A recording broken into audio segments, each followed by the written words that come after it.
చూసారా మన తెలుగు సత్తా? మరొక్కసారి చూడండి.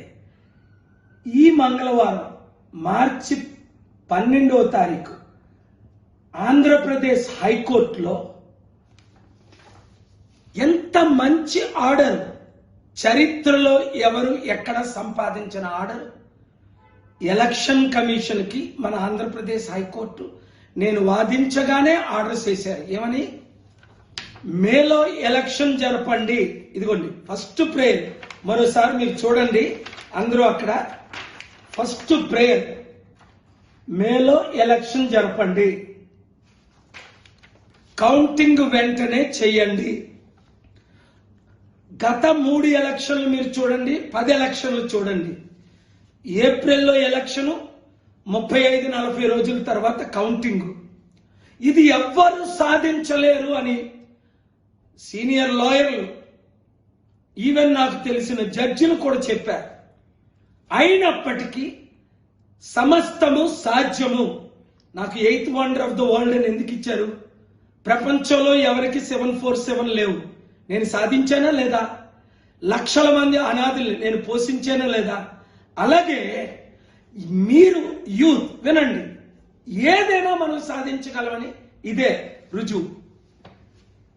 ఏప్రిల్లో ఎలక్షన్ పెడతామని పట్టుపట్టాను. నేను మేలో ఎలక్షన్ పెట్టమని పట్టుపట్టాను. ఎవరు గెలిచాం? మనం గెలిచాం. ఎవరి మీద? మోదీ గవర్నమెంట్ మీద, ఎలక్షన్ కమిషన్ మీద. కనుక మిత్రులారా, జస్టిస్ నరేంద్ర గారు బ్లెస్ చేయండి విజయ్ గారిని.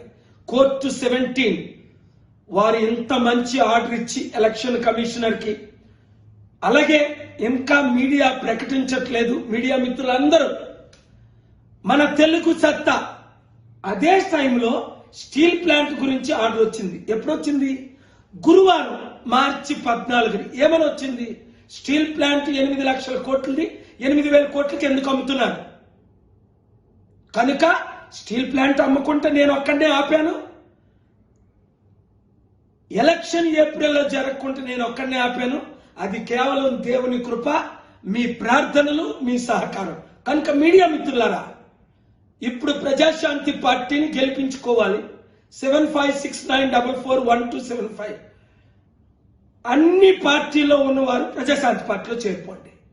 ఎమ్మెల్యే ఎంపీలుగా కంటెస్ట్ చేయండి. అద్భుతమైన మెజారిటీతో గెలిపించండి. అప్పులు తీర్చి మిమ్మల్ని అభివృద్ధి చేసే బాధ్యత నాది. ఈ వీడియో అందరికీ చేరినంత వరకు ఇంక ఏ పార్టీకి ఓటేయొద్దు. మన పార్టీ బహుజనుల పార్టీ, బీసీ ఎస్సీ ఎస్టీల పార్టీ, కులాల పార్టీలకు గుడ్ బై చెప్పండి, కుటుంబ పార్టీలకు గుడ్ బై చెప్పండి. ఎలక్షన్ కి 57 రోజులు ఉంది కనుక విశాఖపట్నం ఎంపీగా నన్ను గెలిపించండి. ఆంధ్రప్రదేశ్లో ప్రజాశాంతి పార్టీని గెలిపించండి.